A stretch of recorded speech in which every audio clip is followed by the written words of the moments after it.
Ready to jump right in to week 4? Yes, week 4 of RevUP. So welcome to RevUP week 4. Today, we are going to be discussing the sales cycle. So, yeah, I'm just going to jump right in. I'm not going to give a big summary of what we're going to talk about. Let's just start talking about it.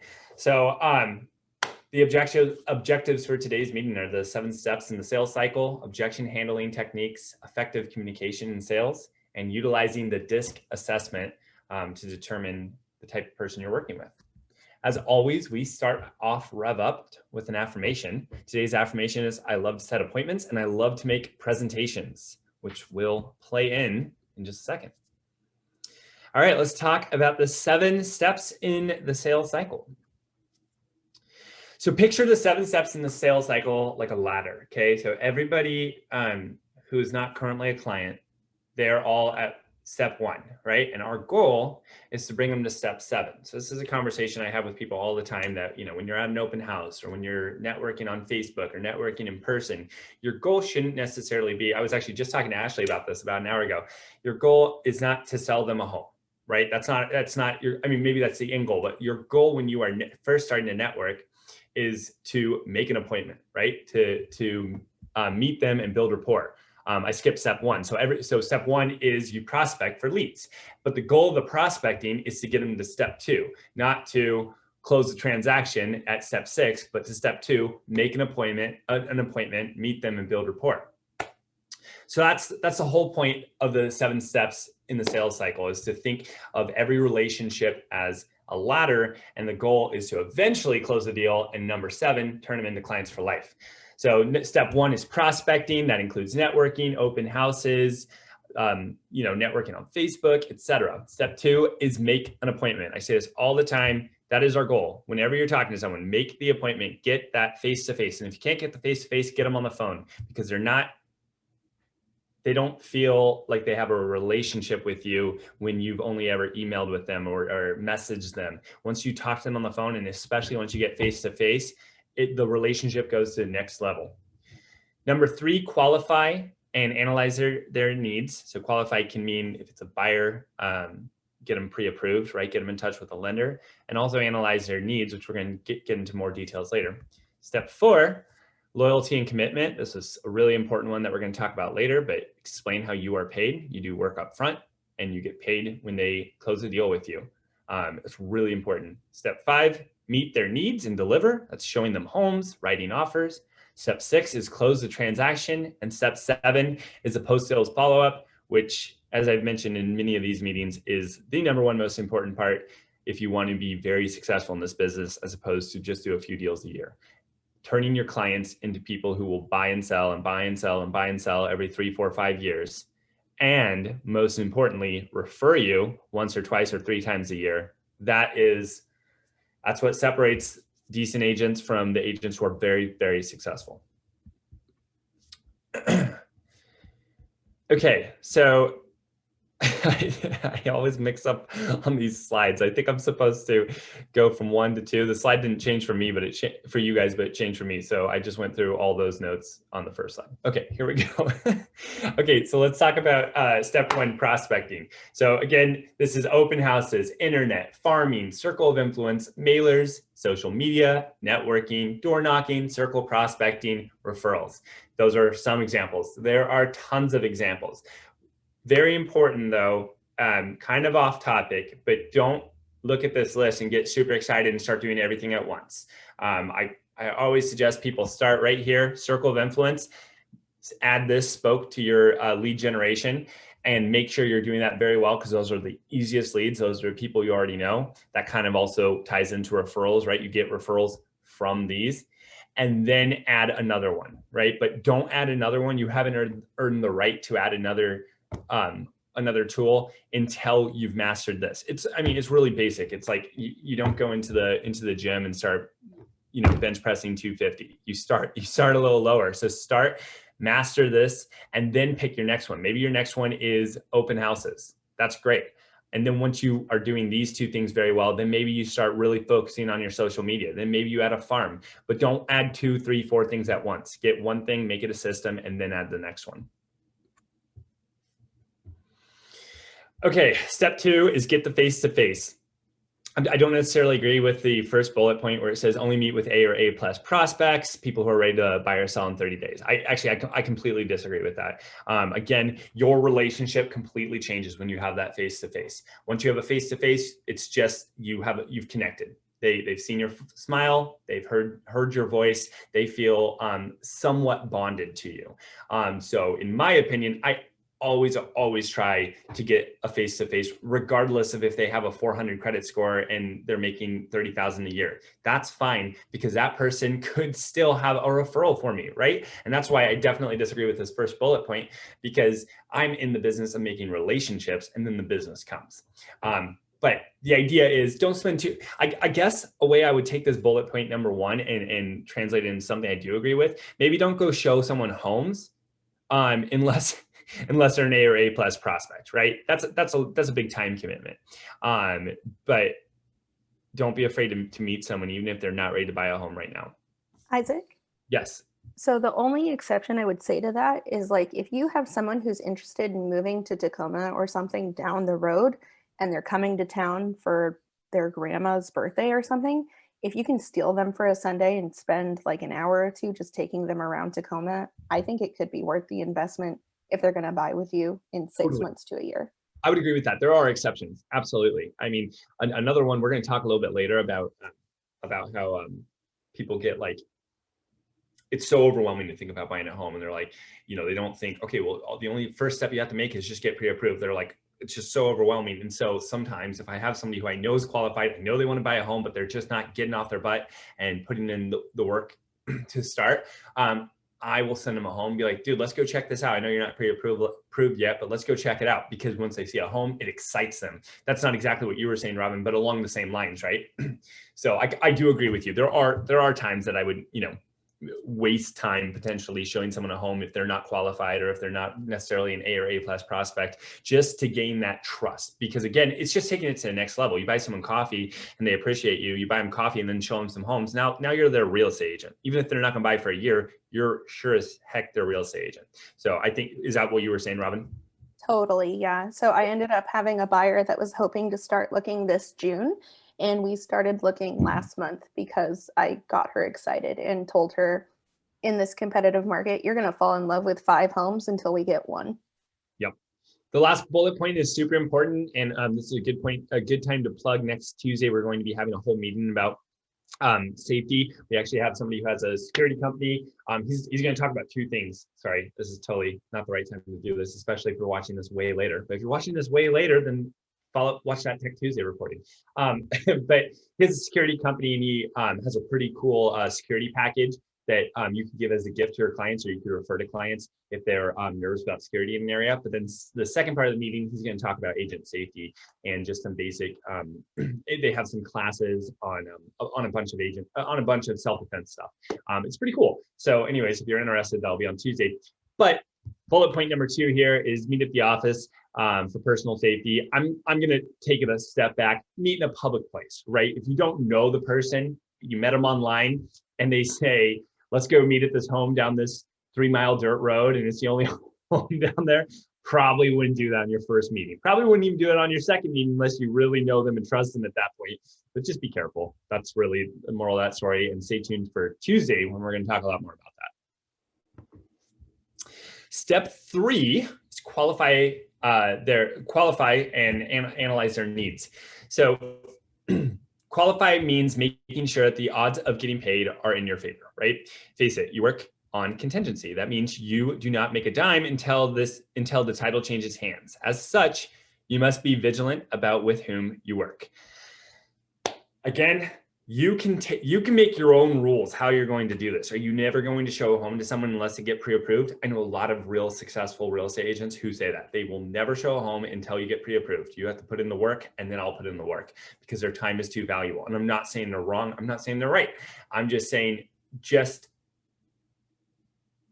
try and get, if you can, nurture the relationship and not waste your time showing them a home up front, but instead get them in touch with a lender who then will be like, yeah, we're a long way to go, who gets them in touch with a credit repair company. That's a lot better use of your time than showing a home to every single person you meet just to find out that they're not gonna be able to buy for 2 years. That's probably an exaggeration, but you get my point. I would just add that if this is a person that you are prospecting, sometimes it is worth it to meet that person. I know you said before, don't meet them unless they're an A. But sometimes in a competitive market, or you know this person to be, let's say you know they're going to qualify for X dollars and you think they'd be a good client, then it might be worth meeting them, because sometimes, 6 months later, you check in, they've already moved on with someone else.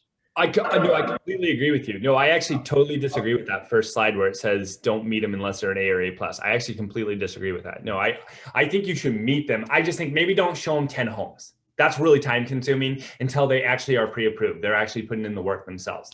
I mean, seriously, I met someone for an appointment. He wanted to see homes. And I said, well, let's come talk at our office first. And this was like a few months ago. And he started talking to me about his income. I'm not a lender, so I really wasn't trying to give too much advice. But I was like running the numbers in my head. I was like, let's get my lender on the phone. Turns out he also had like $1,000 a month car payment. I kid you not. I mean, the guy wasn't even close, right? And so like that would have been a waste of time if I showed him 6 homes. And then we went back to the office, drank some coffee, and then realized, I mean, he's seriously probably 1.5 to 2 years from buying a home.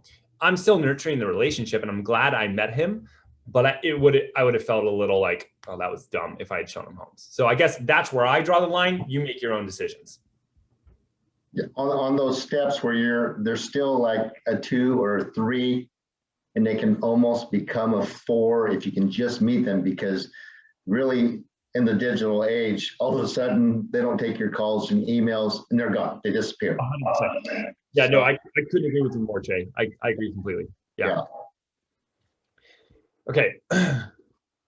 Moving on. Step 4, loyalty and commitment. So this is really important. This is after you've had that, after you've had the initial consultation, you've met them in person, you found out what their needs is, their times, and so on. You've maybe got them pre-qualified at that point. Step 4, this is the part that I think a lot of people skip. I see people skip this all the time. Talk to them about how we are paid. I work for you for free if you're a buyer, but I only get paid if you buy a home with me. So I am going to work my butt off for you. And that's why you're talking to me. And that's why you want me to be your real estate broker. And in return, all I ask is that you're loyal to me. That's it. If I don't do a good job for you, if you can't get a hold of me, you want to see homes and I'm never available, you can fire me as quick as you want. But if I'm doing what I promise I'm going to do, I expect loyalty in return. And I think this is so important, because if you don't remind people how you're paid and remind them that loyalty is important, they'll just they'll click on Redfin and click on the tour of home, and bam, that was quick and easy, and think they won't even think about it. So talk to them about it. And Robin, your hand is raised. Yeah, so I've been sort of going back and forth on this. This market is really difficult. And for example, I have some clients that are taking their sweet time. They don't look at homes on Sundays. They only want to look at homes from 5 to 7:30 p.m. They have not taken my advice when it comes to writing offers. And so continually we keep losing. And I'm at the point where I kind of want them to sign a buyer's agreement with me, because at this point I'm concerned, like, I've invested all this time and they're going to get lucky with one other agent one other time, and all my time will have been wasted. Yeah. How do you feel about those contracts? Well, I think that's in our next meeting. We talk a lot about it. Man, you ask 10 agents, you get 5 different answers on each side. I have this script that I use for buyers that I like it. I think it works well. But I do always have this loyalty and this conversation about how I'm paid and so on. But I specifically say, kind of to separate myself from other real estate agents who require a buyer's agency agreement, that I don't require a buyer's agency agreement, because I don't need you to sign something that says you're going to work with me, because I know I'm great at what I do and I know you're not going to leave me. And that sounds cocky, but it works. I'm telling you. I tell people when they ask, do I sign a buyer's agency agreement? I say, nope, because I know I'm going to do a great job and you're not going to leave me. And if I don't do a great job, you should have the right to leave me. that's my strategy. That's more risky, right? But I can honestly say that I can think of a handful of people who are kind of deciding between a few different agents that absolutely love that answer to the question. And I think I won their business because of it. So that's one side of the coin. And the other side of the coin is obviously if you have a buyer's agency agreement and then all of a sudden they have a Redfin agent show them the home and the Redfin agent doesn't ask what they're supposed to ask, which is, are you working with another real estate agent, and they write up the home, you're still entitled to a commission, which is awesome. So the answer is yes and no, Robin. Like it is, I do not know. I do not know what, I mean, if you're feeling really weird about a situation or whatever, and you think you can get them to sign a buyer's agency agreement, all the power to you. If you're competing with other agents on getting somebody's business, maybe consider a script like I said. So I don't know if that answers your question. I already did the script with them like that. It's just sometimes they respond, sometimes they don't. They're just hard to put my finger on. And Yep. like anyone else, I sort of know that I've earned my keep with them, and I feel like I feel comfortable enough that I don't need that agreement. It's just these specific buyers that I'm like, it feels like there isn't a loyalty, and so I'm concerned. That might be the exception to my rule, and mine is, again, my rule isn't a rule, my practice. So I already alluded to it, but the third bullet point is talking about reminding them as a buyer specifically how you get paid, meaning the seller pays me. So it's free representation. Like it makes no sense not to use a buyer's agent.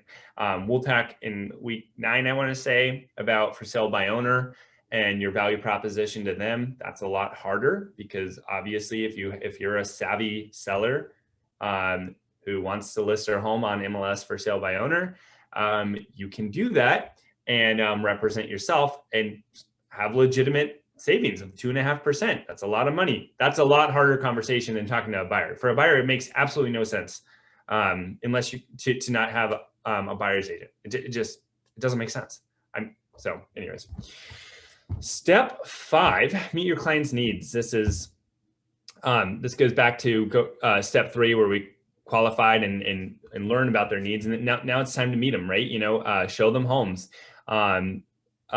I guess this is saying clarify their needs, thoroughly understand those needs, and show them that you understand them by repeating them back to them. Take action routinely and consistently, communicate frequently. Step 5 is pretty obvious, honestly. Step 5 is something that you don't really have to focus on because you're going to do it. They send you homes and you go show them the homes, right? You write contracts, you do what we do best. The first 4 steps are the harder parts, right? That's all about getting the person to be at the point where now we're at step 5. So I guess another word for step 5 would be perform, right? Show homes, write contracts. Step 6, similar to step 5, don't really have to be told to do this. Close the deal. This is why we're paid the big bucks, guys. This is the hardest part, in my opinion, is the prospecting, but the most important part is this, closing the deal. Being a good negotiator.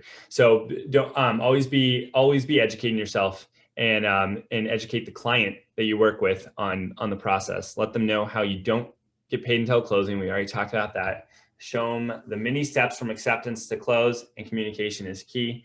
Really important point to take from this slide is from step 1 through 5, you have been like best friends with them or communicating. A better way of saying it is you've been communicating more with them than you probably do with your spouse or your partner.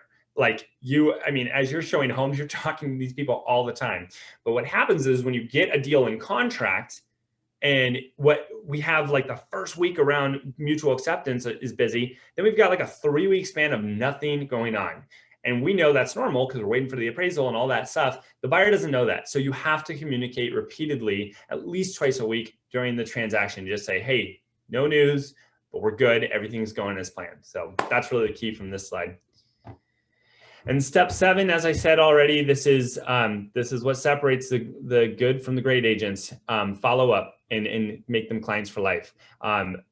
Always, in my opinion, get them a gift. The slide says a branded gift so that they, There's pluses and minuses to branded gifts. I think branded gifts can sometimes be tacky, but that's for you to decide. Don't be afraid to ask for referrals. You don't have to say, hey, do you have anybody else who wants to buy a home with me? Instead, you can say something to the effect of, do you have anybody you know who has any questions about real estate? And Robin, you've got a question? Or I am so happy to help anyone create anything branded for a gift without it being tacky. I'm happy to help you walk that line. Yep. Ask for feedback. This is, you can also say testimonials in this case. Always ask your client to write a testimonial for you. And if they have any positive or negative feedback, that's the only way we can learn. And then lastly, be sure to put them in your database. Hopefully you're using a CRM, but if you're not using a CRM and you're doing it manually, that's fine. Just make sure you're putting reminders in your calendar to contact them.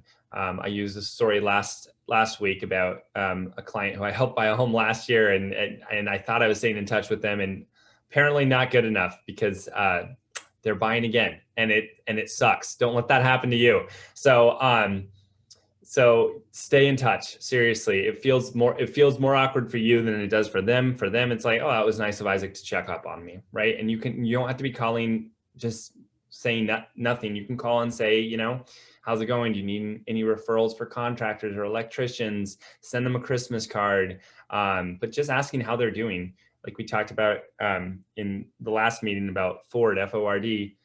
Oh gosh, now I'm going to forget them. Family, occupation, recreation, also known as hobbies, and then D was dreams, goals. Like the Fleetwood Mac song. Remember. Yep.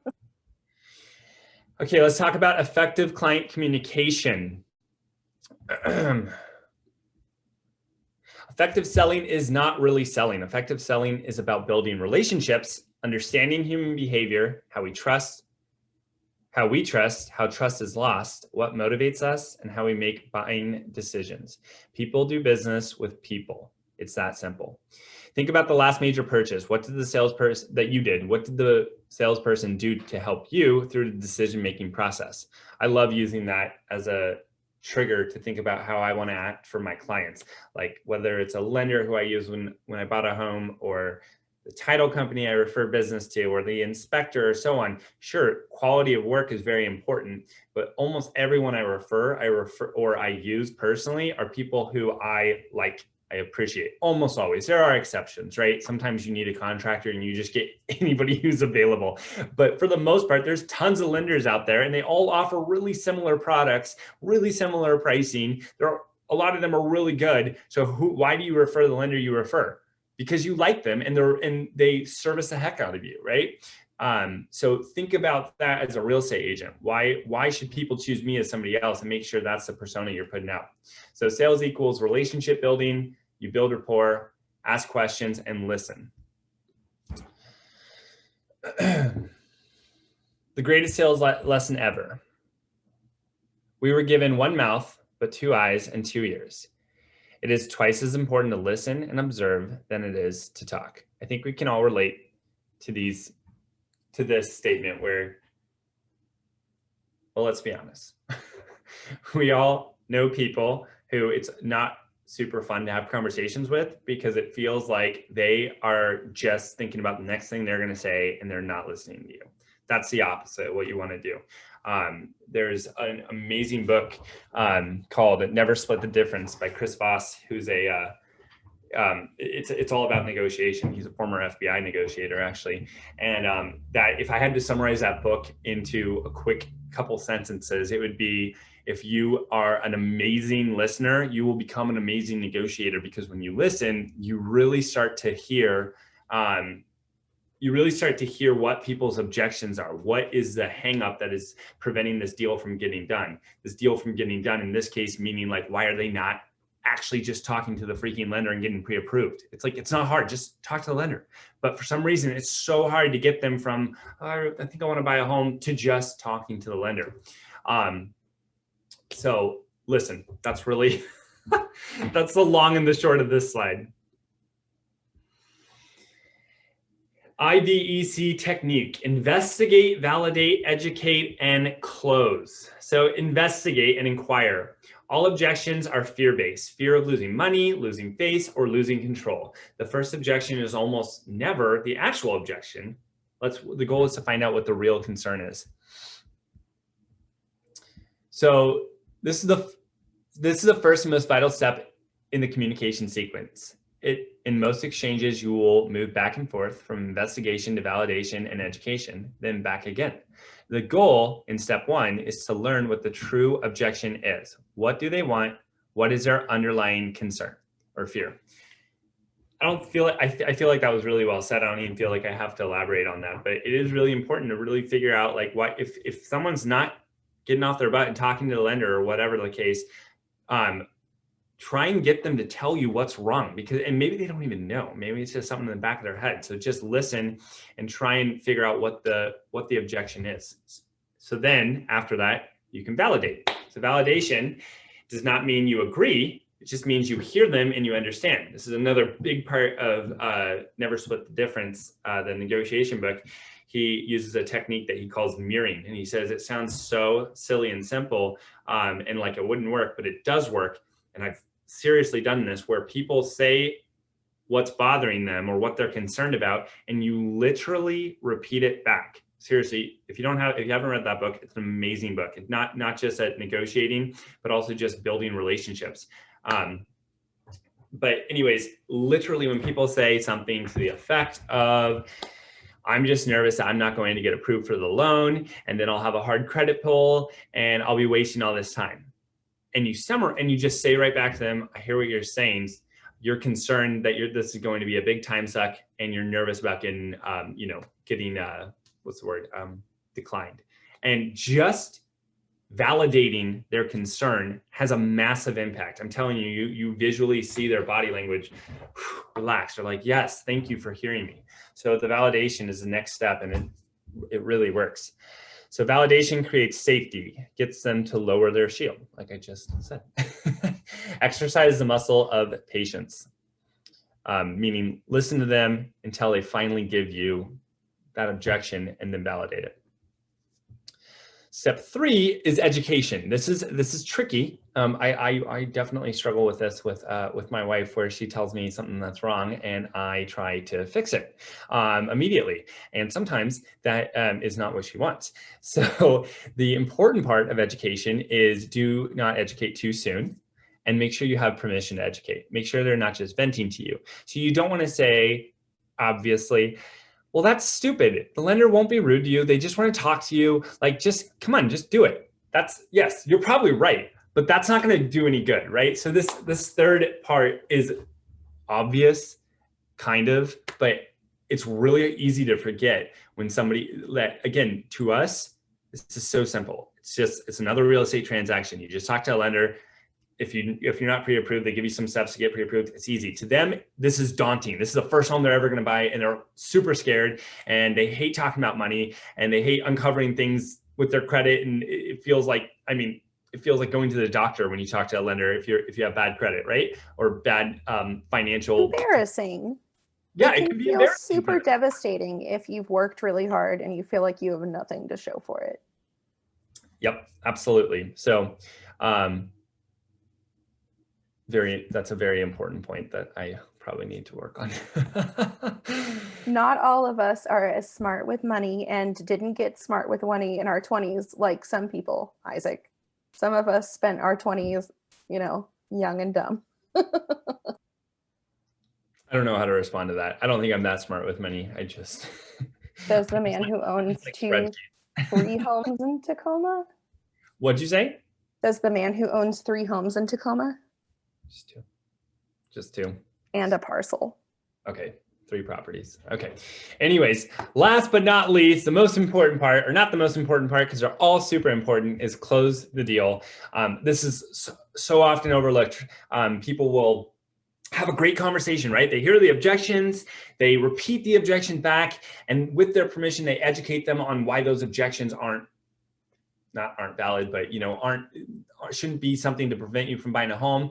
And then they go, good conversation, have a great day. They don't say, So are you ready to sign a buyer's agency agreement? Or so you ready to go look at homes? Let's call the lender right now and get them on the phone, right? I mean, there's all different kinds of ways of closing depending on the situation, but the close is so important, guys. Ask for the business. When I started recruiting, I was not very good at it, and I still have a lot to learn. But somebody who was kind of coaching me on recruiting, I was like explaining how these appointments were going, and then I was like, it went great, but they never ended up transferring. And she said, did you ask them if they wanted to join your brokerage? Like at the end of the meeting? I was like, no, I didn't. It sounds so obvious now that I say it out loud. I just didn't say at the end of it. So you ready? You want to see that? Want me to print out the paperwork and let's go? What's the worst case they can say, right? The worst case they can say, no, but sure, print out the paperwork. I'll take the paperwork home. Well, that's way better than what I was doing, where I was just like, cool, thanks. I'll get coffee with you some other time. And you're welcome for the coffee, by the way. So anyways, close the deal. Ask them for their business. Ask them to, if nothing else, ask them to verbally commit to you. So are you ready to work with me as your agent? I'm so excited to work with you. I'm talking in circles. I think I made the point. Okay. Semantics. Okay, so this whole second part of this meeting, guys, is all about body language and learning how to read people, hear what people are saying, and understand the type of person they are, and hopefully that way you'll be able to work with them better. They probably won't adapt to you. You should adapt to them. So semantics, a branch of linguistics and logic concerned with meaning. The use of words and the meaning we attach to words will significantly impact your success in real estate sales. So this is a graph to show that there's different type of people. There's different types of learning and personality types. So people this isn't, by the way, this is Realty One Group's educational material, and this is, it's not always this simple, right? They're trying to simplify personality types into a graph like this, a visual graph. So you've got people who are more formal versus informal in regards to their relationship, and then structured, and people who are more go with the flow. So people who are more formal, task-oriented, and structured are the controller, the director. People who are more formal but kind of go with the flow, they're the analyzer, the thinker. Bottom right, you have the supporter, the relator, more emotional. And in the bottom left, I don't mean emotional in a bad way, by the way, I just literally more feelings. And then the bottom left is the promoter, the socializer. I'm going to do a bit of reading on this second half because this is frankly not my real estate. It's like I can talk for hours about real estate, but this is more stuff that I'm not necessarily the expert on. So I'm going to read a little bit more. So there is something called DISC assessment. Obviously, you're not going to ask all your clients to take a DISC assessment before working with them. That probably won't go over well. But perhaps you should start by taking the DISC assessment because you'll learn a lot about yourself. And you'll also, through that process, when you take the DISC assessment, it'll teach you a lot about other people and other personalities. So the DISC assessment stands for dominance, influence, steadiness, and compliance. There's also a bunch of different, there's like the Strength Finder. Robin, what are some other ones? There's a ton of different ones out there. For the DISC assessment, I do not remember. I apologize. There's so many different ones. You can find many of these online. The goal of taking the DISC assessment yourself is to first off find out your strengths and your weaknesses, and then also you'll learn that other people have these strengths and weaknesses, and you'll start to be able to identify it. When I first took it, I went home and I was thinking like, oh, I know exactly, pretty close what my spouse was, and she ended up taking it, and I was pretty dang close. It shows your strongest suit, second, third, fourth. It's really fascinating. Anyways, I'm going to read this part. There's a well-known personality assessment called the DISC. It stands for decisive, interactive, stable, and cautious. Each of us has all of these characteristics, but typically we are a combination of two traits, with one being the most prominent. The other two are less prevalent, but still present at times. And each person with these three character traits will generally have certain behaviors that are associated with their profile. In order to fully understand this profile and to be able to identify the personality traits of others, You must first be aware of your own. The One University offers a free disc assessment. That's pretty cool. That we encourage you to take upon completion of this module. You can assess the assessment by logging into One University and visiting the resource menu. The results will be both eye-opening and at the same time expected. You already know yourself, but may not have taken the time to categorize your personality into one or more of these groups. The results of the assessment are sent to you and are not shared with anyone.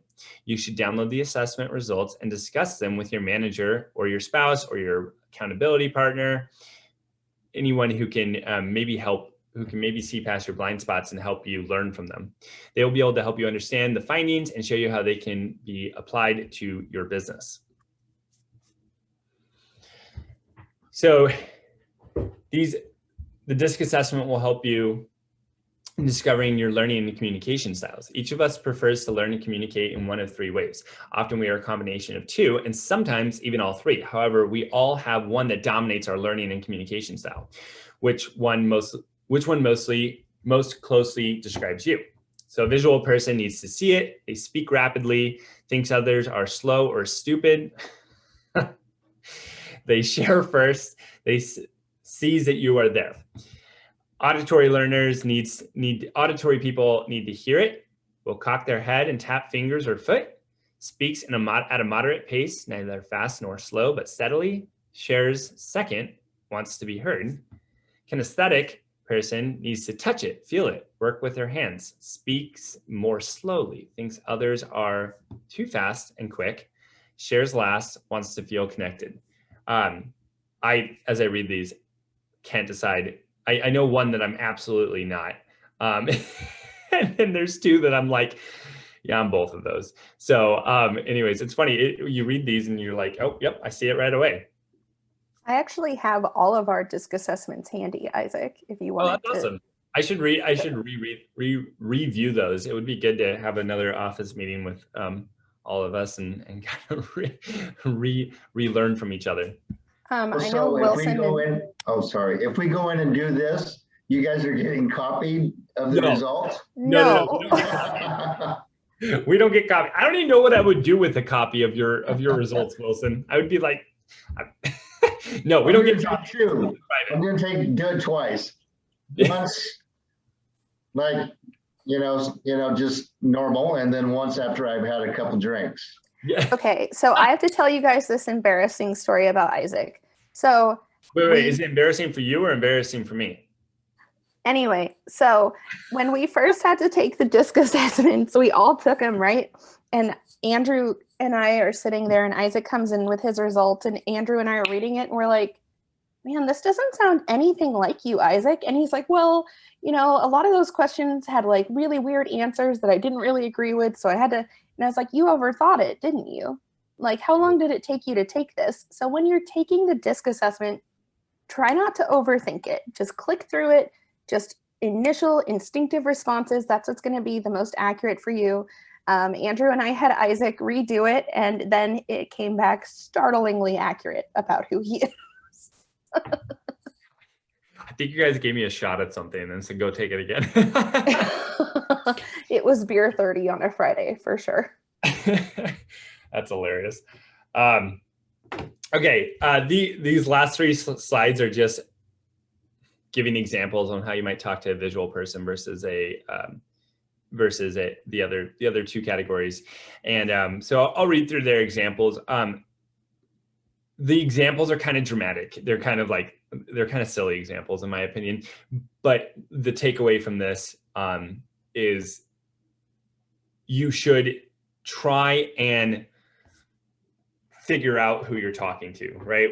That's the whole point of this slide. This is how that you can, once you get these in your head, you can start to see really quickly as you start to work with someone, oh, this guy's definitely more on this side, or this guy's definitely more on this side, and you're going to communicate with them differently. So these examples, again, are a little dramatic, but these are the examples they use. So you might talk to a visual person this way. There's a home that I'm sure you would like to see. This home is in a beautiful neighborhood and is very picturesque. Even the doorbell has a unique design. You'll certainly for yourself that the rooms appear large and have the right colors. If you go to the balcony, you can see some really nice scenery. I'm sure you'll see this is an excellent choice. I think the other reason I don't like these examples is because I'm never trying to convince a buyer to buy a home. So it's like, but just bear with me.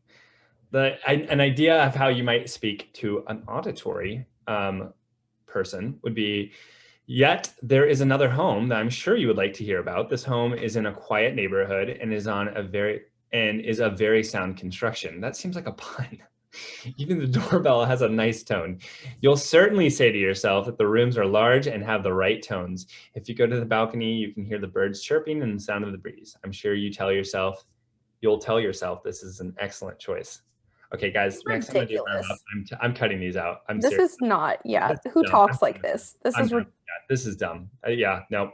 I'm deleting them right now, actually. So next time we do RevUp, I'm not doing this.